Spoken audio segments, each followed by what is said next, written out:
It's Monday, which means it's time for Enterprise at 8. Who's excited? I'm excited. Well, I'm not that excited. Okay, I'm kind of excited. Anyway, let's keep going. I'm not even going to ask anybody. I'm just going to keep going. Anyway, this is Live Along and Podcast Star Trek Enterprise Rewatch Series. It's been about, let's go with 20 years. 20 years? That's right, Trip. 20 years since Exile first aired. But we're just getting started here at Enterprise at 8.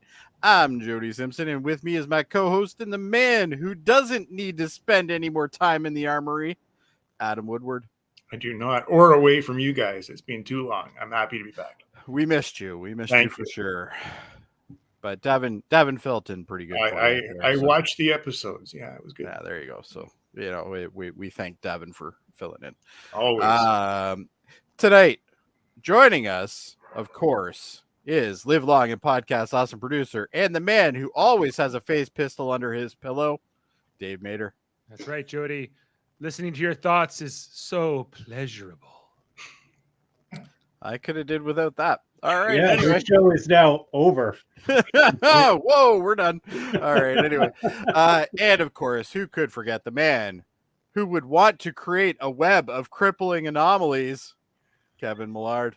Oh, that's the best one so far, and I totally would. I know. That's why I picked that one for you. Anyway, tonight's episode, as I said, is Exile. This is the 57th episode of the series, or season 3, episode 6, depending on who you are. And this is basically about Hoshi is contacted by a mysterious telepath. Well, he's kind of mysterious, I guess. And basically who offers to help the Enterprise on their mission for a price, of course. What are our initial thoughts? I know Dave hated it. How do you know? I have a theory. Okay. Did you hate it, Dave? Yeah, I would say that it was not great. I didn't mind the subplot with the sphere and Archer and Trip and DePaul and all that. That was fine. But this story with Hoshi was just Beauty and the Beast to me. Hoshi and the Beast, yeah. Or like Hunchback of Notre Dame or whatever. It's like it's one like, of those, yeah, one of those. It's just like the Quasimodo character, and I'm just like, I don't know. I feel like they were reaching here. You know? Well, I know your cousin felt the same way, so you know. Yeah, and yours. He's yours too, and everybody. Well, he's everybody's technically. Yeah, but yeah. All right, Kevin. What about you? I like it. I don't know what's wrong with you guys. I thought you guys. I don't have a problem with it. I'm starting to think that like Davan doesn't even like Star Trek. Yeah, I'm beginning to think that. Davan is so anti-misogynistic. If there's any bit of it in anything, he's just like, I hate this. You know, he has like a knee-jerk reaction. That's my assessment. I don't know. I like this alien was snappy, nicely dressed. That's important. Well, to Dave, it's important. I mean, it could have been better, obviously. I would have liked a little more of fucking with Hoshi's mind. Yeah, that would have been kind of I thought it was still good. It was fine. Yeah. What about you, Adam? Well, I watched it on a plane coming down to Texas on Saturday morning. It was good. I didn't mind it. I mean, clearly the Disney reference was there. I got it the whole way through, but the story. A tale as old as time. Song as old as rhyme. Song as old as rhyme. The story works. The story works, you know, and I didn't hate it either. I thought, you know, we've seen the telepathy reach out to somebody. We had it with Troy all the time back in the day, and you know. The difference between this show is it took us 3 seasons to get a telepathic talking to a telepath episode, whereas in Next Gen there was one every season.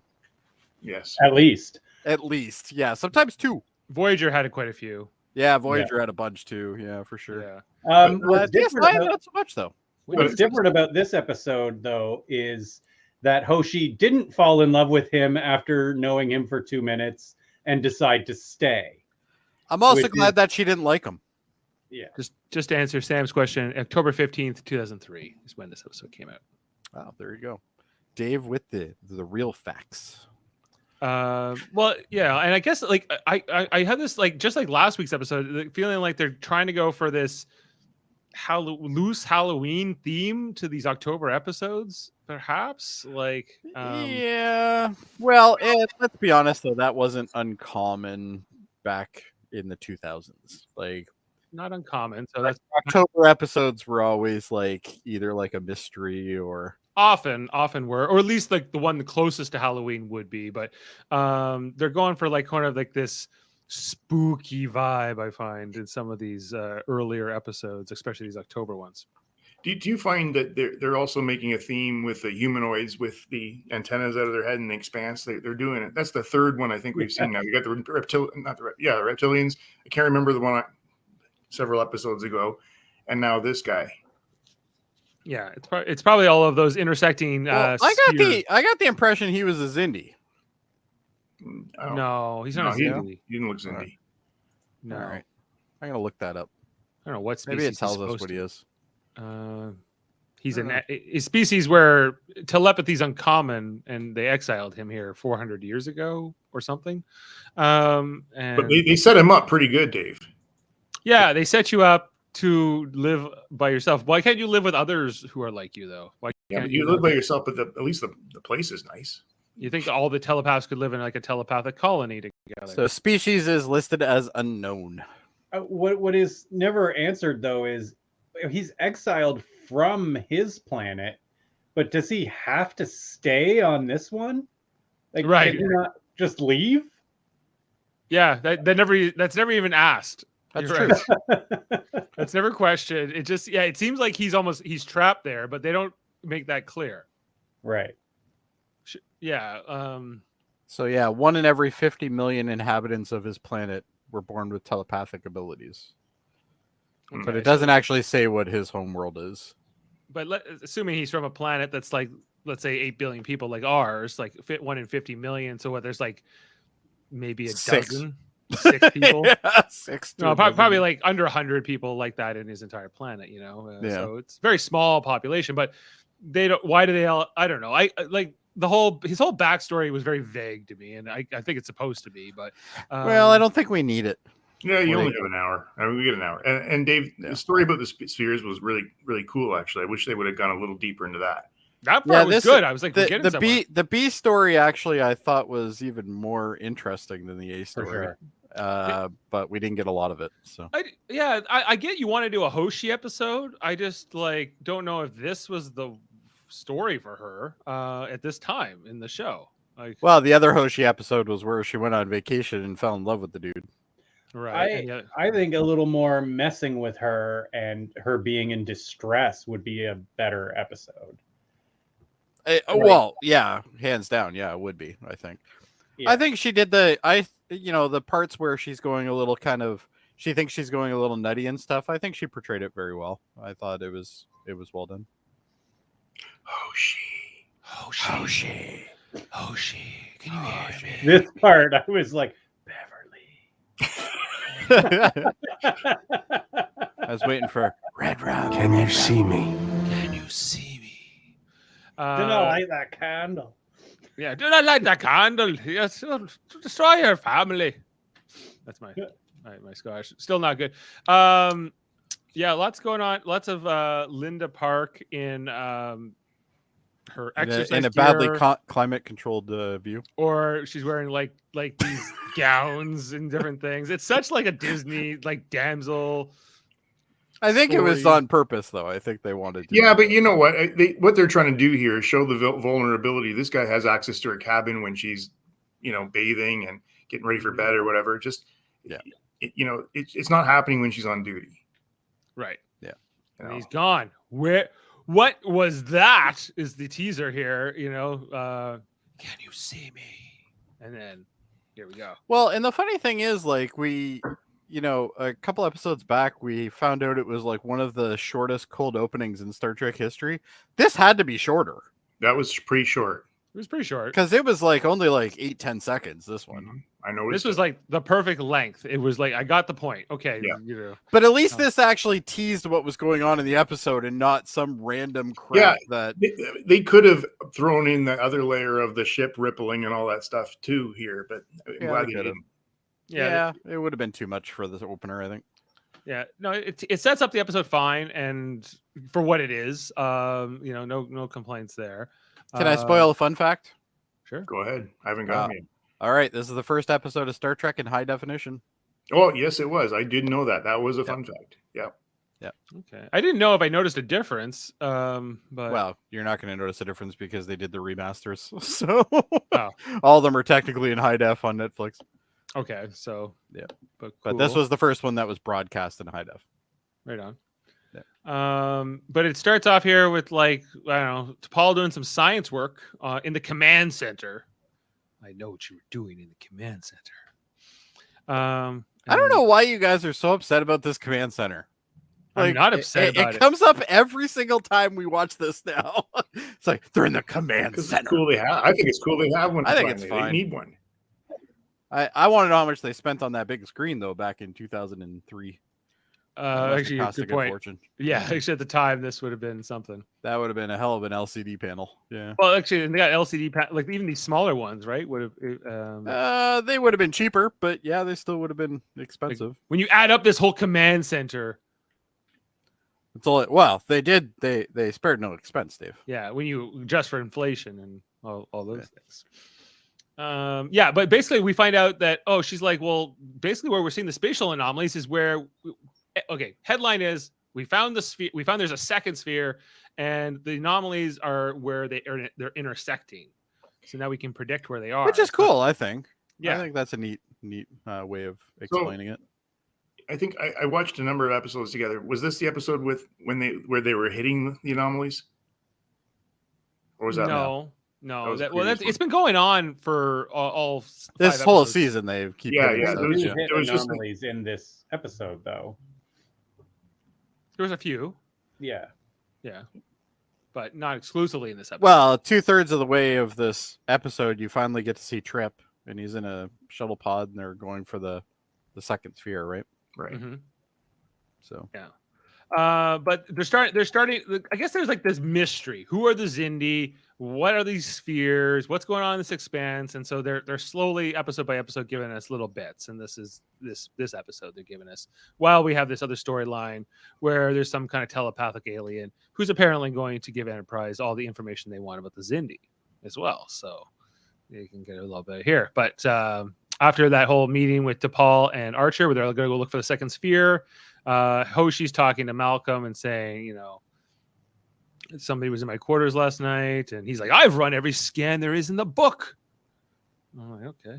Yeah, Reed's kind of a dick in this scenario. I was actually thinking the opposite. To his credit, he didn't say, I'm not doing anymore. He said I was going to continue to look. Yeah. Well, probably because somebody told him, like, you can't do that. Also, want to point out, B'Elanna Torres herself directed this, Roxanne Dawson. Yeah, after that last one she directed, she wanted to redeem herself. Yeah, well, I think maybe LeVar Burton will be back to redeem himself too, and Michael Dorn for that matter. Sometimes they get these stinkers, but it's just the luck of the draw, really. And I don't even think this episode's a stinker. I think this episode's just kind of like, okay, moving on. Is it because you think she has more talent and she's not used appropriately, Dave, or? I just think that the plot of this story feels a little bit like recycled from past Star Trek storylines that we've seen in Voyager, like we've seen in Deep Space Nine, and also in Next Gen, but it's a little bit different. And it's a lot of the same criticism I've had of a lot of these Enterprise episodes where they're just like, well, what if we do this same thing we did on those shows, but a little bit different, And so that's my only critique, really. I'm like, it's not original enough for me. But I think the same thing could be said about every current Star Trek, series at the time. Like, look at Voyager. Voyager reused tons of stuff. They put their little tiny spin on things, but they did use a ton of things. But it's almost like they were afraid. I agree with you, Dave. I think there is quite a lot of reusing here. Enterprise, I feel like, is especially bad at it because they're at the end of this line. They're after like they're the last show before the whole, I guess, the Paramount production, before this era of Star Trek ended. And then, we're in this new era, but now, but at the time, it was basically the same. They all worked at the same place, right? From the beginning of Next Gen till the end. But you also have to remember what the whole purpose of this series was. It was supposed to get people into Star Trek, not the diehards. It wasn't designed for the diehards. Yeah, so it was reusing episodes that worked, Yeah. essentially. Yeah. Yeah, and we can debate how much of this was for new fans and how much of this was for existing fans, because it failed absolutely. in its mission. If that was its mission, It failed on both sides. It failed on both sides. Yeah. It tried to be both things to both types of audience, and I think they tried to throw both. some things in for the diehards and then some things in for the newbies. Because to me, this is only for diehards, and if it's only for diehards, then stop recycling stories. Come up with new stories, or that's my feedback on it. But I like that they're trying to do this longer serialized narrative in the season, and I think when I get that stuff, I'm like, okay, let's keep moving this storyline. But you've already given this 2.5 seasons. Like, this is you're in now. Like, right. Yeah, if you're watching in season 3, you're obviously invested in the show. This storyline with Hoshi might have worked better in season 1 or 2 for me. Right. No, but yes, I think this, and I think what was the episode we had previously? A Region or even Extinction, which also had some. Extinction was last week, yeah, and then Region I think was the week before. Right. And there was some things here I thought was neat, like where she's communicating with this guy on the thing, and he's controlling he seems to be controlling the screens in the command center. Well, you don't really know if she's just seeing this or if this is actually happening. Like, they never really explain that, right? So I think she's she's be in her head. It's in her head, I think. He can't control. I think it's in her head too. He can't control these screens from where no one else seems to see what's going on, so it is. Yeah, it's got to be in her head. Yeah. Yeah. But I like, there's some creepiness here. I like some of the way that the shots are done. It's awfully dark. Yeah, very dark. I liked the fact that, like, there was multiple instances of her on the screens with different angles. I thought that was kind of cool. But there's also he looks like a little bit like Daniels too in that, the shadow. Well, and I think that was on purpose. I think they didn't want to show the guy originally because they kind of wanted us to think that might be what's going on. At least that would be my thing.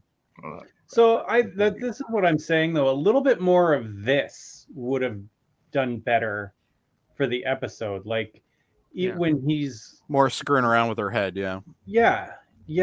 I don't think they do nearly enough of that. Yeah, well, they go out of their way to try to make him a sympathetic character, right? Like, so they want there to sort of be like, they don't want us to feel, they want us to be disarmed, but not too much. We see here where she's like taken into the world of where he lives. Short answer, no, there isn't much that is as bad as Assignment Earth. It's one of the greatest episodes of Star Trek ever. Depending who you ask. Yeah, if you're high. Yeah, but I usually am. Well, there you go. Anyway, I thought it was interesting here where she's suddenly. This episode really reminds me a lot. Go back one. Adam's gonna tell us about these windows later. Jody, there isn't that much to talk about. Be quiet. Save it. I'm not saying anything. I'm just saying that these windows might be interesting later. They might. This episode, for whatever reason, really reminded me of Star Trek, or not Star Trek, sorry, The Matrix Reloaded. Like this whole scene where she's on the TV screens kind of reminded me of like that scene with Neo and the Architect, where he's like, blah blah blah, apropos, you're gonna go back in, and then this stuff here reminded me of like the fight scene in like the mansion in the mountains in that movie, where he kind of busts through the doors. Yeah, I think I've only ever watched that movie like twice, so it wasn't that good. I don't remember the other two being good. The first one I watched 100%. First and third one were really good, but this was the same year as this movie, I couldn't help but feel there were some similarities, in some not in the story. Decent CG there though. Yeah, no, it was good use of CG and it was cool. I actually kind of felt like this was an episode that mashed together the Squire of Gothos and Sub Rosa. They seem interesting. You don't need to bring Sub Rosa into this, though. I like Sub Rosa. You keep going. So do I. Sub Rosa is garbage. Sub Rosa, Beverly. You like Sub Rosa? I knew somebody like that. I could. Kevin and I both like it. Yep. Really? I also like Spock's brain, but who's I do too. I think like it's Spock's brain, but for a completely different reason. brain. What is brain? What is brain? Anyway, Do you have that handy, Dave? Oh, I probably that is a quote you should Brain have on your and soundboard. brain. What is brain? Powered by SteamYard. All right, good. I definitely do have it. We're Somewhere. powered by SteamYard, apparently. Oh, I think you Good to played it about 30 times when we did that episode. So There we go. yeah, I got it too. But keep talking while I look up the clip. I don't know what to say. I'm waiting for brain. What is No. brain? so she's in the medical with Phlox, and he doesn't see anything wrong with her either at this point, right? But I liked how he's not dismissing her. No, but she came back like twice within like 12 hours. Like Yeah, and he's just like, well, we'll get to the bottom of it. We'll figure I it got out. it. Brain and brain. What is brain? That's right. It's true. What is brain? Sometimes a bad episode can be good by the nature of how bad or how weird. Yeah, it like is, Spock's or... brain is a perfect example of a Spock's bad brain. episode. That's Sub fun to watch. Rosa is great. Sub too. Rosa is a terrible episode, and it is not fun to watch. I can honestly say, for all the rewatches of Next Gen I've done over the years, I've only seen that episode one time because I couldn't. Oh, but you are missing the Whenever I subtlety. go through my I rewatch, always I watch it still first. watch it. But Dave, I'm gonna go back and watch it this week for you, and I'll come back and You should go listen to my Star Trek Radio Theater where I played Beverly Crusher. Oh, I will do that too. It was so good. Now I will say the radio theater version was quite well done. Well, it's probably better. I enjoyed it. It Oh, was, it was definitely it was, better. a bit of 100 an times over-the-top better. version of Beverly Crusher, but and I think that Jessica played Ronan in that. Yeah. Yes, I think so. Yeah. Yeah. But yeah, so anyway, after there was this whole scene in sick bay where Archer and Reed are like, okay, keep her here until we can prove if she's getting these telepathic visions or not. So Hoshi starts helping to feed the animals in sick bay with Phlox, but then all of a sudden, it's like he's I guess it's not Phlox is taken over by this guy. It's just that he's projecting another hallucination to her, right? Mm-hmm. I really liked this part. This, like, when he switches. Oh yeah, This was really good, really well done. Well, and it's very seamless too. And then you're as he's talking, you're like, oh wait, that's not Phlox. yeah. So- When he says this, Listening to your thoughts has been very pleasurable. Yeah. she's like, "What?" And she's like, wait, Phlox? Is that you? no, it's and then all of a sudden, like the world changes around her. But at this point, she's not even unconscious. I don't know. She's still with Phlox, right? She's still in sick bay. She's still in sick bay. Yeah. Yeah, But she sees his place, like she's there. yeah. She's completely in trance, and we finally see this guy come out of the shadows for the first time. Dave, excuse me, Dave. Go back one, please. I didn't take a look at that thing on the wall there before. I didn't see that detail. That's pretty cool. Yeah, it's in like I don't know what that writing is, but yeah, there's some interesting things. And It we see almost this looks like a Hindu or something. Yeah. we see this guy for the first time. He comes out of the shadows. This actor Maurice Sterling, but this is with him without his makeup on. Very good looking guy. Yeah, he's from a couple of movies like Smoking Aces. Done a lot of TV work. This guy and different. Oh, things. Smoking Aces. That's where I've seen him. Okay. He's one of the Tremor brothers. Yeah. With like Chris Pine and I With can't Chris remember Pine who the and, third Tremor brother was, but I can't remember his name. yeah. But if you've ever seen that movie, That was a fun movie. They're quite memorable in that. Anyway, so anyway, he like he's like, no, I need to talk to you, and that's why I created this like little rose garden scene for us to have a chat. And so she goes and talks to the captain, and she's like, yeah, he knows all about the Zindi, and Why does everybody in the future have a receding hairline? because in the future they don't care about baldness. Jody. Have you ever noticed that?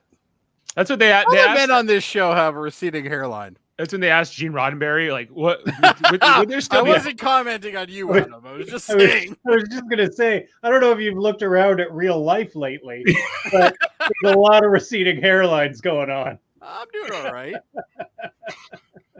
Yeah, but Gene Roddenberry said that no one would care in the future about such things. So even though he didn't want to cast Patrick Stewart at all because he was bald. Yeah, so I don't know. Talks out of both sides of his mouth, that Gene Roddenberry a little bit, but He's dead now. yeah. But anyway, so yeah, she comes up with this plan. She's like, we can go to his planet and he can help us. And Archer is a little reluctant. Oh, no. All you have to do with Archer is say, they might know about the Zindi, and he's there. Yeah, he's like, okay, I'll sacrifice you. Yeah, He's like, yeah, okay, I'll call. He calls Mayweather. He's like, we're taking a little detour. I'm surprised he didn't push her into the shuttle pod. Like, he's like, go, give me some info. Right. So they vert their course and they head to this planet, and they head down in the shuttle pod. I guess it's what then we see it's the same thing we saw in the vision. It's this exact same place built into this mountain. It's darker now, though. It's darker now. I thought it was interesting. Uniform talk. Where are the jackets? Yeah, I did notice that. Yeah, they wear them I was sometimes. a little upset because I'm a really big fan of those jackets. And there's snow. It's cold there. Yeah, we see snow on the ground. Well, it's on top of a goddamn mountain. Of course, it's going to be cold. She even walks outside. There's snow everywhere. She walks outside You in her think like they would clue in? nightgown at one point, and I'm just like, that seems even more cold. Maybe it's special snow that like it's not that cold, but it stays there. It's powdered snow, or fake snow. Maybe it's just decoration. Yeah, they don't seem like it. They don't act like it's cold here. That's and true. so- Actually, you don't see any breath or anything. So no, but whatever. Anyway, she's looking around, and they're looking for this guy, and he's like living in Wayne Manor. This guy. Basically. Well, hey, I also thought who are you? I'm she opened Batman. the doors twice, right? But she's pushing them open. Yeah. Very futuristic style. Almost like he's like a rich reclusive millionaire type or something, you know? Or Yeah, like he's got a pretty good setup for a guy that's been thrown off his planet. Like, Oh, that's what I was saying earlier. It's a nice little place. yeah. And we finally get him come out of the shadows in real life here, and we see that he doesn't appear as the Maurice Sterling. He's now wearing prosthetics and makeup, and we see his species with all these tendrils coming out of the heads. As Adam noted, it seems like all these aliens in the Expanse are like this. Or they're very insect based. Yeah. And Yeah, but she doesn't look too happy to see that he's not Maurice Sterling. She doesn't seem too happy to see he's a weird looking alien guy. Yeah, because she was ready to fall in love, Yeah, but then saw him. yeah, exactly. I didn't get that impression. Fucking snappy dresser, though, I'll tell you. He is very snappy. There's like this shock moment. Like there's this before like the commercial break where they're like da da da, and she's like looking, and then we come back, and then he starts monologuing, and yeah, but the first thing he says is, "You're supposed to come alone." yeah, Which should be like 101 there. That's like showing up in a house and Chris Hansen's there. Like, you know, you're just like, whoa, hold on. Not where that that's ever seen happened you to me, before? yeah, but you know, like that's a red flag right there. You were supposed to come alone. Yeah. But he's like, that's okay. It's cool, you know. And then he starts It's cool. talking. I'll get rid of your captain shortly. Right. And he says, well, I know about these Zindi, and he keeps talking about it. I don't what convinces Archer to like really go. Does Hoshi ultimately convince The word Zindi. I think Hoshi convinced Exactly. Once Zindi is mentioned, he's like, I don't give a shit about my crew. No, so he's like, okay, I guess I can leave her here for a couple days, and I want to know, what are the Makos doing today? This is another hole in the plot. Okay, first he's got to go get something from the Zindi. an artifact. Yeah, you're right. Well, the artifact. But tell me why he has to go back up to the ship in the shuttle pod and then come back down. Why can't they just beam it? Because they don't use the transporter. It's they like, use it for stuff. They just don't use it for people. Yeah. maybe because they don't understand the piece, they don't want to risk it. I don't know. The only devil's advocate answer I could come up with is because they saw the transporter doesn't work too well in the Expanse, and they Maybe. Maybe. Good. Yeah. I like that, Dave. Good answer. That's a good answer, Dave. We're gonna go with that one. Yeah. But they're go get a thing. And they're okay. We'll get. He has to like touch it. Apparently, he's a touch. It's because Travis broke it last episode. True. Oh, true. Yeah, because you know the engineer is standing over it, and then you have Mayweather, and Mayweather's like, "I'll fix it. Yeah. I can be useful." Archer can tell that this guy's hiding something, though. He kind of gives Hoshi the speech here, and she's like, "It's fine. There's 7 million people dead. I got to do something and help out, you know." And so he's like, "Yeah, you're right." But why wouldn't he leave like one of the, the Marines with her? Why aren't the Makos with them? Good call. Yeah. That's what I want to know. At least bring one of them with you. Why would you bring Reed? Or When you leave can one. have a Leave- Makos. Leave one. Leave one there. Exactly. Yeah, just leave one as Or an two. guard or something. Yeah. Yeah, and but I'm sure this guy wouldn't have liked it. But if you want to too make this, fucking bad. if you want to make this deal, then what are you gonna do? Yeah. Anyway, is in this part where he touches the artifact, but he also touches her hand in this really creepy way. Oh yeah, there's some definite like old man stalker vibes going on here. Oh yeah. And Archer always looks very uncomfortable with this whole situation, but he's kind of reluctantly going through with it. Again, he's blinded. Archer's by like, so you were talking about the Zindi, were you? Yeah. You can have her. It's fine. Yeah, as long as I get some Zindi info when I come I back. just need some Zindi info. Give me that sweet Zindi info. Yeah, and he's like, "You got a phase pistol?" She's like, "I got." She's like, I can handle myself. All right. Yeah. I wouldn't want to be in her position at all. Like I think this is a very unenviable thing. But he's like, okay, we'll be back in a couple days. Hang tight, And so he walks out, and it's just her left there. Of course, Reed has the only reasonable idea. Right. Well, we could stay in orbit for a couple of days. It's not like he's asking them to stay for months. No, right. And Hoshi talks them out of that. Hoshi's like, no, we can't. We have to try to solve two problems at once, guys. It has to be this way. You need to go flip a shuttle pod on one of them spheres there later. We don't have the luxury of hanging. Hey, look, they have candelabras, just like Beauty and the Beast. Yeah, I'm like this. This seems like so much like Beauty and the Beast. He's like, look, be my guest, leave not to the rest. No talking teapots though. This was kind of cool, actually. I like this. That the fact that it's Hawaiian pizza. Well, no, that again, he was able to go into her mind and figure out the foods that she enjoys. I don't know. This seems like a violation to me. Jody. Well, the whole episode really is, but I think the food choices are funny. She likes pizza, hamburgers, and macaroni and cheese. Even though we never see her eat those things on the show. I love the detail that these are from specific places. This isn't just that's pretty cool though. Yeah, I did like that. Pizza from that fucking place in San Francisco that she likes. Right. But he had to tell his replicator how to make these things based on her memories, which I think would be tricky. So I don't know, but hey, Kevin's right. He does look pretty snappy in that. Yeah, he's got that. That's a good smoking jacket. Like he's looking for love for sure. I mean, that should have been the first thing that tipped him off. He showed up in a smoking jacket. It'd been great if he had a pipe. Does Playboy not exist in this universe, or come on? Yeah, it's such a fine dining experience. He's like, welcome. This guy's 400 years old. He shows up with a smoking jacket on, and he wants the girl. Come on. Yeah. He wants it doesn't seem specifically romantic per se. It feels like I don't think it's trying to be. He's trying to. I guess he just wants a friend. He wants a companion. He just wants companionship. I don't think he actually was interested. Listen, every one of us felt a little bit. This is a little bit off. Like this is. Yeah. Oh, this is totally off. Yeah. Right. What if he still? What if he didn't look like this alien? If he was just Maurice Sterling, do you think that? I think Hoshi would have married now and staying. Yeah. Hoshi would be like, make me all that Hawaiian pizza you can master, my friend. Yeah, I will do anything. I think the story would have been a little interesting to see how if everything plays out the same, but he doesn't look like this monster. Damn that makeup. Or he started as like the humanoid, and then it failed or something, and he ended up like, this is my real. This is what I really look like, kind of the opera style. Kind of thing. Yeah. Or they could have did it like in Total Recall, where the guy takes his head off and it's actually Arnold Schwarzenegger. That'd be pretty sweet. 2 weeks. 2 weeks. Yeah. Marco Limo's in that scene. He is, yes. Yeah. Oh yeah. Yeah, Ducat himself. Yeah, so he gives her this book to read with this ancient language, which apparently is like medieval Klingon. So we're told, even though it looks like Vulcan writing more than anything.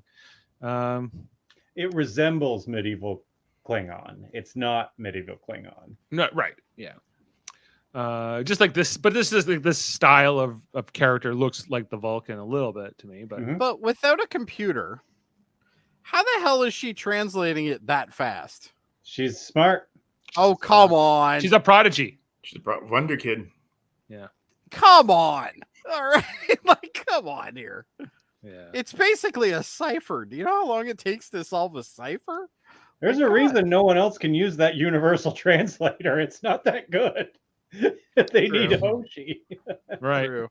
So it makes more sense to leave her on a fucking planet by herself with some creepy old man in a smoking jacket then. Because she has no actual work to do here, right? There's nothing she's helping him do. And just No, she's literally just hanging out. It also occurred to me she never brought an overnight bag. No. But she must have, because she had her negligees and whatever. And we didn't see that. Good point. Yeah. And the phase pistol. And the phase pistol, yeah. So maybe somebody else carried the bag for her or something. Oh, that's what they did when they went back up to the ship. They got her stuff. Oh, sorry. Water polo interruption here. Greatest game in the world, water polo. Where Archer's throwing his ball against the wall and then it gets stuck by an anomaly. And this is kind of the which is cool. Leave it there forever. Yeah. Maybe we can just and somebody delete the ability to replicate this thing. This is what I wanted to say before about these things. These anomalies look very dangerous, and really nothing happens to the ship except that kind of stuff. You know? Yeah, but you think somebody would get like thrown out a window or something? Yes, or like in Next Gen where they went into the deck. Like maybe that's where the Makos are. Maybe they fell through a deck and nobody knows where they are right now. Over a long enough timeline of being in this expanse, bad things. But what's going? Go back a frame. What is going on in Archer's head at this point? He's like, oh, my water polo ball. Well, he knows why it happened, but he's not impressed by it. He's another reason to piss him off. He's going to be even more mad now. Yeah, he's just always angry now. He's always angry. He's grumpy dad. The best part would be is if they stopped on a planet that had a pool for water polo, but his ball was stuck in the wall. That would have been amazing. Oh, and our planet, water polo is the greatest sport in the world. Water polo is the greatest sport ever. Would you care to join us, Captain? I can't. My we demand you bring everything else was perfect. That he had willing participants, an Olympic-sized pool, but nobody had a pool. But nobody had the ball. Yep. Yeah. I love how it's like playing hockey with one ball and then the ball goes away and you're like, oh yeah. About the biggest bear you ever saw, Dingleberry. With the ladder here, it gets all like crushed up and like mangled. I'm like, couldn't that just happen to you if you were standing there? Absolutely. This is what I'm saying. And there's a guy up there. Why can't we have that? Because it'd probably cost too much to see. We hear about like broken arms and stuff like that, but like that's about it. People get thrown around all the time by these anomalies. Right. And then we see that this whole section of the ship all of a sudden like decompress, like they lose the entire hull. It just like becomes liquid and then explodes. And this is very cool. How did no one die here? Well, because those are like the rafters. Like nobody's there. It looks like those are all like, just tubes that people walk through. Well, and this is to me, this is a fault of the show. They should be showing some death here. Like, yeah. But you got to remember, they got a pretty small crew. You keep killing off people every episode, you're going to have nobody left. You have like 4 people floating away in space. Yeah, but you do that in every episode, Kevin. You got a problem. Well, they're trying to get it's not like with Voyager where they couldn't replenish their crew. They can get new ones, like new extras we never heard of. They're in the Expanse. Well, what are they going to do? Leave? We only ever see like 10 people. Okay, so we're maybe it would be interesting if they were losing crew members and things like maybe we're getting tougher on the ship as they were trying to keep the whole thing going. Maybe that's why Mayweather is fixing transporters. Or maybe they should just stop and get the Trillium D figured out before they do anything else. That might make more sense. Yeah, because he's like, okay, let's get a shuttle pod with Trillium D, and we're gonna go. And then he goes to to Paul. Maybe you should stay away from where we're gonna be outfitting the shuttle. And she's like, yeah, no kidding. But I'm like, there's a way for you guys to use this Trillium D in a way that's not going to expose her necessarily. I feel like there are safety precautions possible, but Archer's like, no, put all the Trillium D in the hazard room, and we're not going to touch it. That was just leave her to hang out with alien guy. Take Hoshi with you, and then pick up T'Pol on your way back. Yeah, that was the other thing. Like, you think that with her being the Vulcan, that she would have the telepathy to talk to him, not Hoshi. Plus the Trillium D would have worked out plot wise that she doesn't need to be there when they're outfitting the ship with it because the humans aren't affected in the same way. But remember, at this time, like Vulcan telepathy is not something they're born with; it's something they develop. Yeah, and at this time, they didn't do that. Yes, I know that, but like it's frowned upon at this point. But it seems like the Vulcans would be more sensitive to telepathy than humans. It would seem that way. Yeah. Because maybe it's because our minds aren't as well trained that we can. And what made, I guess Hoshi is like, yeah, this great linguist, and this is why he was able to talk to her or something. I don't know. I think her talents are being wasted communications though. Well, we already Like know she that. should be like, breaking into computers and shit. I always feel like she's an underused character, and I feel like she's underused even in this episode, like, which is supposed to be about her. If you're feeling that awkward in this scenario though, why are you wearing this? Yeah. Especially since day one, she's underused, especially since day one, we're told that she is like a super genius. Yeah. Right. They don't Right? show that off enough. Almost never so far. And honestly, from the standpoint of annoying factor, you got Mayweather, who completely is annoying on the scale, but she's not. We all want more of her, in the episodes, and we don't see it. Yeah, I really like her. Like, They should have just kicked Mayweather out. I think she's one of the more charismatic Mayweather should members die of the by cast. an anomaly. That would have been awesome. Yeah, Mayweather doesn't have enough charisma. Absolutely, he's very much. Well, very unless you wooden. want ghost stories. But I like Linda Park a lot. I feel like she is not used enough, and the way that they used her in this, they're like, "Oh, we got a great episode for you, Linda. You're gonna be living with this monster guy in a chateau, and you're gonna have no real like actual purpose." But we don't have the CG for the talking teapot, so we're not going to be Beauty and the Beast in it. Right. It's true. Actually, it would have been better also if like she had to stay because he needed her to help. Right. To like translate something. If they actually had to work together here, I would have liked this better. But she's literally just hanging around eating. And then like working together with him, he starts to get into her mind. Yeah. And that's a better episode. But you know what, Kevin? That's probably right. Here's the turning point where she could have got way more involved in this. Yes. Right there. We learn about his little crystal egg ball thing that he's able to transmuter. Transmuter. She ends this episode like cat's paw. Right. She's threatening to break his transmuter. I will break this. Right. Absolutely. Yeah. He's like, he tries to show her how to use it, and then we gotta like get these flashes here where she's able to almost become like a telepath, but it's kind of confusing. Anyway, there's lots of visuals here. Want to see what she sees in slower motion? She sees Earth, and then we see Kronos and the moon, a little bit of Jupiter, and that planet that the guy from Quantum Leap was on, the prison he was running down there. Oh yeah. It was basically whatever stock footage they had. They were just like, let's throw this here, let's throw this one in. I don't know. That's that kind of hard. Yeah, back to Kronos again. Like, use this again. Yeah, I don't know. Like, I was just like, okay, what does any of this mean? What's the we see the sphere. Okay, cool, but then things blowing up. More of it, like this is from the episode where Trip. It was with that guy, who was like with the mud water. You guys remember? Oh yeah.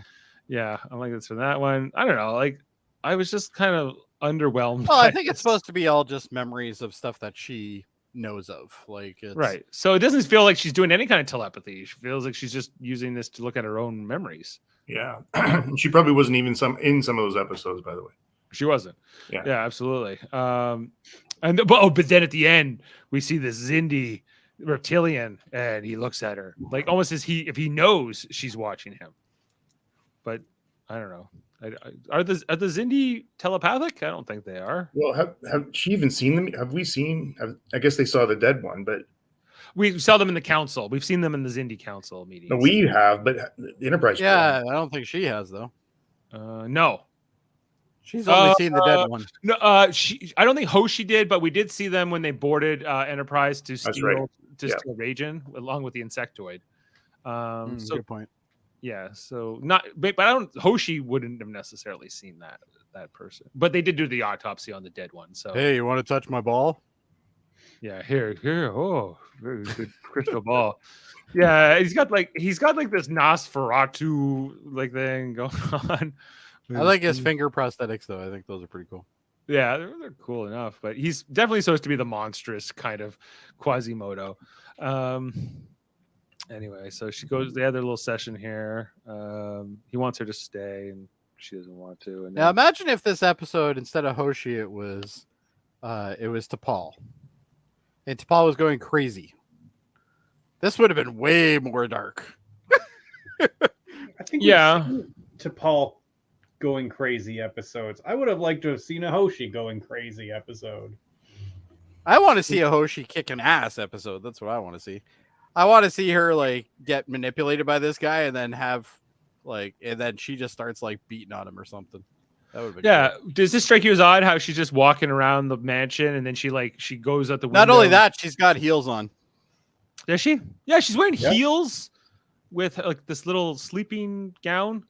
I don't claim to be an expert in women, but when you're chilling, all right, you don't wear the heels. All right, you just don't. Yeah, and then we see the graves. You know, he's like, and then he's right behind her all of a sudden. Well, and this gets really creepy too. Like the dialogue and like how she talks to him during this is like, ooh, this is getting really creepy. I told you to stay inside. Who are these? They were my companions. Yeah, but this is a big leap. Like, why would he be so forthcoming with that information? It happened very quickly. This scene. Only got 40 minutes. Yeah, that's true. 42, including credits. But yeah, like this is. I feel like they were trying to do more than they had time for in some ways in this episode because they also had this other storyline on the sphere and they had more time eaten up there, which we barely saw anything of. Yeah, but it ate up some time. You know, and then she runs away from him, and then he's like, "I'm back in my human form, so you'll talk to me." You know. I like how they really don't put a lot of emotion into him, though. Like when he's in the human form, though, I kind of like that. Like he's not smiling or anything; he's just kind of like, meh. Yeah, he doesn't emote more or anything, right? He kind of he's trying to be the same character in both forms, which I appreciate. Yeah, which I think is actually a smart way to do it. But again, to her credit, though, she didn't fall for it. She's, the same. I think the creepiest part of this entire episode is when Archer's talking to her, but it's not actually the fake Archer. Yeah, the fake Archer is probably the best part of the whole episode, I think. Oh, look, Trip's in this episode, guys. Yeah, he's coming. He is. In and out. He's not in it a lot. But yeah, we're only 3/4 of the way through the episode, but that's fine. They take the Trillium D now laced shuttle pod, and they fly through some anomalies, and they go, "Oh, we're not dead. That's good. It works. It works." You know, seems practical. And so they're going along here. They cross into this sphere, whatever, just like in the other episode, and it's a little wild. And then they come out the other side, and there it is, the sphere. And he's like, "You're not talking about landing on this thing, are you?" That's Trip. He goes, "Oh yeah, let's go.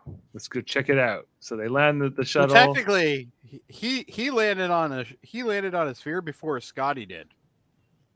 Yeah. The other thing too was, he's a pioneer in crash landing on spheres. They did this because they had to when they went through the barrier, their sensor thing got damaged or something, so they had to well, they're just setting down so they can fix something.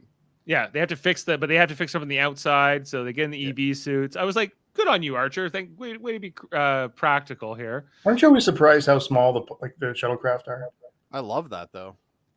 Yeah, like I'm not surprised at this point, but like, yeah, they're tight. But if you look at the next gen shuttles, they're actually not that big. They're even smaller in some cases. Yeah, they're actually not as long. Yeah, but yeah, until later on, and then they get longer. Trip starts trying to fix it, and while Archer has his back turned, Trip, this great engineer, launches the shuttle. He fires off a thruster. This is like, not putting the car in park, and you left it in drive, and now it's rolling down the hill. That's a good analogy. I like that. And they're trying to like catch it before they lose it. So the shuttle. I like the fact that it took them a bunch of shots before they hit it. I like that because like usually in Star Trek, it's like, pew, okay, I did it. Because the sphere still has some gravity, right? The sphere is big enough, so there should be. It has to if that. Well, it has gravity because the shuttle comes back down. So it's only that little bit of thrust that's throwing it so high up there. You only need a little bit. And these guys, by the way, are standing on it, so they're not floating away. Yeah, they're not even using their magnet boots. Yeah, but they got the mag boots there. But they're like, we're gonna shoot out the thruster so that it will crash back down, and then we'll get out of here with just the starboard thruster, I guess. But yeah, this is an interesting approach where they have to shoot their shuttle down. I was like, this is maybe my favorite moment in the whole episode. But the Really? best part All of about this this is is stupid. they do it, and it didn't occur to either one of them that the damn thing's going to come back down on them. Like, Yeah. they're just like standing there. They're like, oh, look, it's coming back down. Oh, They yeah. yeah, so it comes back down and then it like hits the deck and it's coming at them and they don't even really try to move. But Look at the smile on his face. He's got this shit grin going on. yeah, he's like, And that's like, I'm sorry, Captain. sorry, I almost lost her. He's our like, ride I home." forgot to put it in park. Damn it. Yeah, I tried to put the parking brake on. Sorry. And yeah, so I guess like to Paul and them are waiting around to hear what's going on, and some time has gone by, and then it's Paul's like, Archer. it'd be really great if I was actually something special in this episode. Yeah. But I Come back here to Hoshi now in her second nightgown. like, how many outfits did she bring? You know, she's reading her book. He just walks into her room, doesn't really knock. He's like, "Yo, what's up?" He's like, did you happen to see my fly smoking jacket? Yeah, and he's like, "Yeah, guess what? Your ship's coming back." And That is a good looking jacket, though. Gotta give him credit for that. Look at it. Looks great. It's like a tapestry. I could see Kevin wearing that. Yeah, for sure. It Kevin, looks like you'd wear the hell out of that, wouldn't you? Absolutely. I thought you would. Yeah, so she's like, "Well, I'm not staying with you, and I'm not looking to become your new companion and die here with you." But I almost finished the book, Dave. I almost finished. But I almost finished the book. Cool. Thanks for the book. Anyway, so then we come back and she's getting ready to leave, and then it's Archer. This is awesome. I love this. This is like the more disturbing thing. Creepy We'll find out Archer is this awesome. isn't Archer. This is whoever this character is, whatever his name is, impersonating Archer. In a form of hallucination. And he's like, "Oh, I guess we need you to stay here for a while because there's so much great Zindi intel, and we can't pass this up. We need you. We need you to keep the Zindi." I hate to say it, but you got to stay. You just gotta stay. Like this. I gotta make this trade. So he's kind of what he tells her. Well, and the weird thing is, she clues in once he says Mayweather. Yeah, Travis. She mentions Travis, and she's like, "I was just thinking about Travis." But is it weird that? But why was she thinking about Travis? But what was? No one thinks about Travis. Was it just? Is that what it was? That he brought him up, and she's like, "You don't even know his first name. I know this for a fact." Like it's. Is that why? she's like, wait. You don't know who Travis is. You've had 2 breakfasts in all the time we've been out here, and every time you call him Mayweather. Yeah, is that why? I don't know, but she something sets her off here, a little bit in specific, something to do with Travis Mayweather. I like her facial expressions during all this though, because she goes slowly into like deviant mode, like she's she's piecing this together, and she's like, "You're." Well, I think what tips her off the most is that Archer is saying, "Yeah, stay." I mean, which is totally opposite. Yeah, of what he would do. Well, he did leave her here though. Yeah, but she had to. She coaxed beg him. She had to convince him. Yeah. Right. And then we go back to Enterprise. We already know that wasn't Archer, but now it's kind of confirmed here. We see whoever's filling in for Hoshi here, this other ensign. And the communications isn't working because Hoshi's not there. No, it's not working. That's weird. She's got a pin code on it, Captain, and I don't know what it is. You notice Archer doesn't even try. He's not even like, well, clear it up or work on it. He's just like, oh, he's like, you're fucking useless. You know what? It's Hoshi's way of making sure he comes back for her. Yeah. Oh, there you go. That's what it is. She probably locked him out. Yeah, and then they all start losing power all of a sudden on the ship. Like it looks like I'm not even sure how he's doing this. I didn't understand. No, it was a little convenient. It was weird. I was like, convenient, nonsensical. I'm like, he doesn't have. Does he have this ability? Well, did he always have this ability? Well, and when I got to this part, I'm like, well, maybe he can actually manipulate the LCD panels then, because like if he can shut down the whole damn ship, he could do that from the surface. We don't know why this happened, and I don't think it's ever explained. No, it isn't explained, and that's it's a giant hole because they've established that he can only do his telepathy on her. He can't do it on everybody else. So it's not like he's. But the big question is, when you saw the candlestick holder there, if you go back one, did you think it was going to start talking?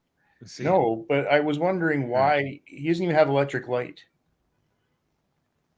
Right. That's a good point. Yeah, I don't know, but this is a very sophisticated. Maybe he's not allowed electricity because that would be part of like his conditions on release or something. I don't know. But then she's like, I got the trump card. I will break. He's like, you like this shiny little orb? Like, how does she not know he's got like 400 of these things? Like, this could be a telephone for all she knows. She knows that he uses that to increase his telepathy. Yeah, so but he might have a closet of them. He might not. So she's taking a gamble here. No, they talk about this, and we're led to believe this is the only one. This was given to him by his family when he was exiled. Oh, right. Okay, yeah. So maybe it's the only way he can still talk to his family or something. Maybe. Or even to find another companion, because she says like, well, what happens when I die in like 100 years or whatever? And maybe maybe this is the way he orders his suits. Yeah, but he's not willing to come back to the Enterprise again. Why did it lose power? Why is it dead in space? Never explained. But it comes back to life once he agrees to give in to Hoshi's demands here.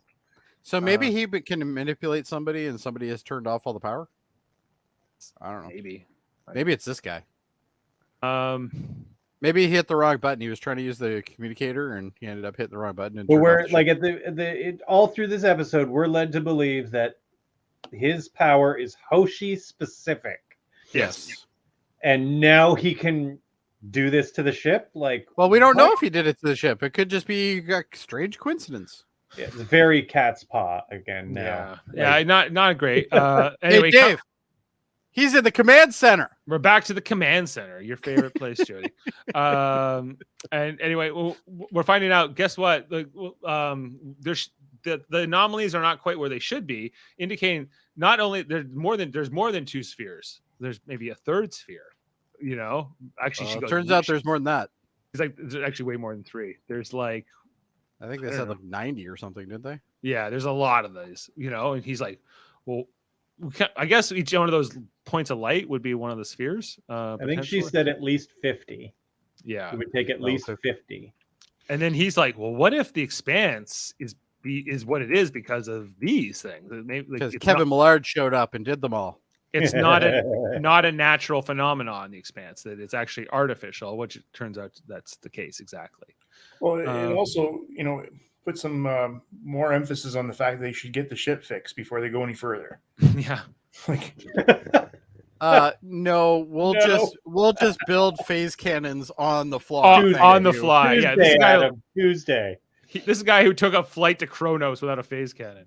But Kronos, like, come on. Yeah. Anyway, and then the final is this one the final scene in the show where he comes up toward the quarters and she, yeah, and this is the last time he's gonna do what he says. He's like, what was keep the book.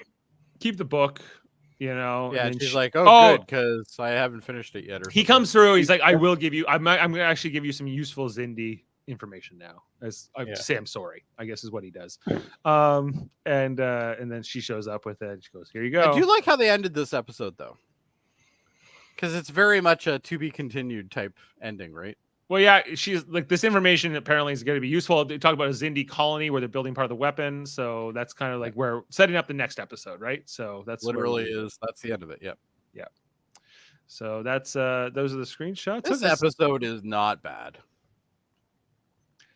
Well, let's find out. Adam, do you got the fun facts?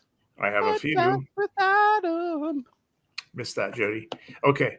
So, as you said earlier, this is the first episode of Star Trek to air in high definition, but we wouldn't know because we see it that way every week. Yeah. Okay.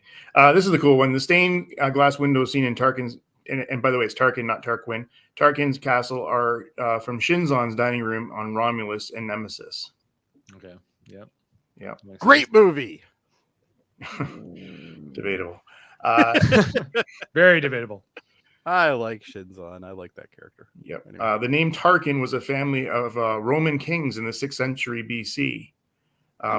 They were held in Roman history as the worst example of brutal tyrants, prompting D.H. Lawrence to quip. The Etruscans were vicious. We know it because their enemies and exterminators said so. But something we'll probably enjoy more, the Tarkin was also this namesake for another science fiction icon, the Grand Moff Tarkin in Star Wars. Davan wouldn't like that. He'd be, get that Star Wars out of my Star Trek. They crossed it over with a name. Okay, guest star Maury Sterling goes on to appear with another Scott Bakula-led show, NCIS New Orleans. He appears in the 3rd season as assassin hired to kill Dwayne Pride. Never saw the show though, which is Bakula. I've never seen it. Let me see if there's anything else worth talking about here. The plot of this episode bears striking resemblance to Voyager season 3 episode Alter Ego. Yes. Yeah. Both episodes center around a lonely alien who projects themselves remotely to a member of the crew, which was Tuvok, in an effort to find a companion. Yeah, that one in the holodeck who was, come live with me in the nebula, Tuvok. Yeah. The prop piece of the Xindi debris that Tarkin examines has been used before as a cloaking device in Deep Space Nine Profit and Loss. Oh, okay. Yeah. And let me finish it. But Brandon Braga thought that this episode was pretty crappy. Must be good then. He would know. He would know. If anybody knows crappy, it's Brandon Braga. From the writer of Threshold comes this Threshold. That's actually my favorite part of this show is after almost every episode, the fun facts are the people who made this show say this sucks. It's so true. That's definitely come up a couple times. I think you should go piece that all together because they always say it. So yeah. Anyway, that's about it for tonight.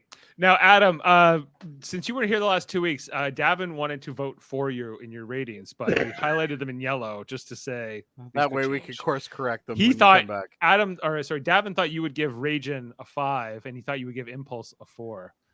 I kind of like Impulse more than that. I'm gonna go up to 7 with Jody on that one. That's right. It's a good episode. Yeah, it's decent. You can keep Ranjan at the 5. That's fine. The 5. That's fine. All Yeah. right. Okay. But Jody, what do you give Exile? 7. 7. Just Adam. as good as Impulse. I'm a 7 as well. Dave's gonna be like a 5 or 5.2, just to be okay. Yeah, I'll go 7. And Davin's not here. Davan would say it's a 2. He probably would, but we'll let him do that on his own time. Okay, so we're averaging about just under a 7 because I brought it a little bit down. This has a 6.8 on IMDb. I mentioned directed by Roxanne Dawson, Phyllis Torres herself, full of strong. Sam says it's an 8.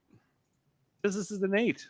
Okay. He also says that Dave is a Karen. Mm-hmm. Which, by the way, I love that comment. I'm sure he'll keep doing it. All right. That's kind of what I'm going for here. Yeah. And Dave will continue to complain to his manager. Ouch. All right. So those are the ratings.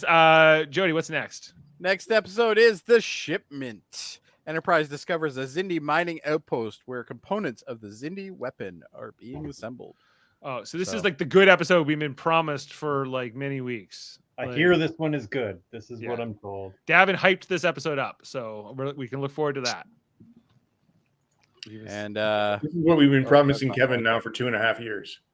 Sam wants to yeah, know but who is I'm enjoying the show now, so mission accomplished, guys. Yeah. A couple other honestly, questions. I never thought it would go this far with him. So, a couple other questions. Good on you. Sam. What series has the best uniforms? Well, Deep Space Nine. Which ones? The good ones. The gray tops? The later ones, yeah. No. I like the Voyager style better. I think Strange New Worlds episodes are fantastic. Strange New Worlds got some great uniforms. I like the uniform in First Contact, which is the same as the Deep Space Nine one that Kevin's talking about. Those are fine. Like, I don't hate them. I also like the one where everything's gray and just the shirt's a different color. I like that one too. I like the colors. I like a bit more color. Some of the worst uniforms, are like I don't like those motion picture uniforms. Motion picture. Oh, yeah. The first motion picture. Oh, they were bad. Yeah, that was not good. That's just bad all around. Everything in that movie. George Takei talked about that one. And he was like, there wasn't even a way to go to the bathroom. You were like sealed into your costume and you couldn't get out. He was like, there was such indignities. Sam says Adam and Jody need to come on the DS9 pod sometime. I don't don't know why. Why would I wouldn't need to be on that? Well, hey, you're always welcome, guys. Jeff Mader barely there, so you could come fill in for him. Totally his show, but Yeah. So yeah, come on in. And yeah, most of last week was just me and Dave. Probably they stopped wearing astronaut uniforms after Enterprise, presumably. Pretty much, yeah. Yeah. Well, didn't they won them in First Contact? Well, it depends what you consider. Well, those are EV suits. They're not really All right, fair enough. astronaut suits. Yeah. Well, these are technically EV suits too, though. They're environmental suits. They use them for that. Yeah, it depends what you consider an astronaut suit, I guess. Yeah, I guess. Yeah. If you're talking about the Enterprise style uniform, not standing, I feel like that. But Dave, do you know what also has style? What's that? All the other shows on this channel. That's right, Jody. Good segue. We got our Deep Space Nine podcast, as we just mentioned, Tuesday nights. Tomorrow night, we're going to be talking about what comes next. Inquisition, I think. Inquisition's tomorrow. The one where Bashir and Section 31 and all that was first introduced. But you like Section 31. I do, but I don't like Bashir. So it's hard for me. What a contradiction. So we'll be talking about that one. Of course, this Thursday, Star Trek Picard's Season 3 is getting underway here on Live Long and Podcast. I won't be able to join you guys. Did you see the episode name, though? The Next Generation. The Next Generation. How like original. Yes, they've released the first couple titles of these Picard Actually, episodes. I like the titles, yeah. We got the Next Generation, Disengage instead of Engage, Disengage. 17 seconds, no win scenario, Imposter, and Bounty are the names of the first 6 episodes of Star Trek Picard. So you guys are going to be on this Thursday night to talk about that. Davin will be joining you. I will not be able to come in. Yeah, I think it's going to be Davin and I and whoever else shows up. Adam and Kevin. Adam. Yeah, it's Kevin, the crew here. All right. It's going to be a party. Yeah. They will be here to talk about Picard, but Sam, they will not be here to be watching Big Brother Canada 11. Jody, Kevin, and Adam, will you watch BB Can 11? See, I didn't even Are you going to be on it? If no, then no. Yeah. Either Dave has to be on it, or you have to be on it. I will not be on it. I can it. tell you that much. Which is a good segue here. But also check out all the great podcasts we do here on Live Long and Podcast, including Locutors of Treks, the Science Divisions, our Treckle Trunks, where we talk about comic books. We talk about Star Trek Online. What's the one where Davan plays with himself on a board? Oh, that's called Hero Clicks, and it's like why? You'd have to ask Davan, but it's like a Dungeons and Dragons kind of game or something. Yeah, I get that, but that was my first comment on that video. I was like, what the hell is this? I was watching it. They had like the board there, and they were playing with the board out. I was like, okay, that's different. Oh no, that's fine. Yeah.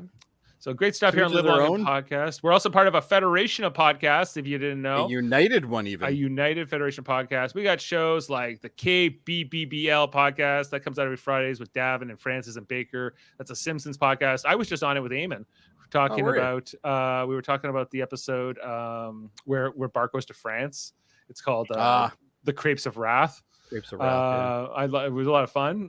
He's like part of the exchange thing or something, right? Yeah. And there's like the Albanian who comes to America. And like he's being abused basically by the French. They're like, you can sleep on the floor. Don't you bother Maurice, our donkey. And like, there's some funny stuff in it.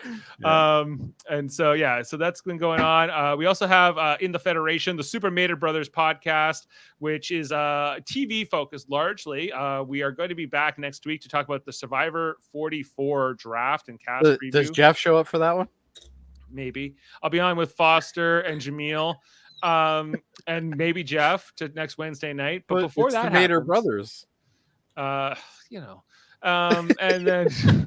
And then, but before that, we have the Mary Mater Marvel Society also on the Super Mater Brothers channel, and I'll be on this Friday to talk about Ant-Man and the Wasp in Quantum Mania with Davan. Well, that's the reason why you're missing Picard, right? That's why I'm missing Picard, so I can see this movie on Thursday. And then I have a funny feeling you're going to regret it.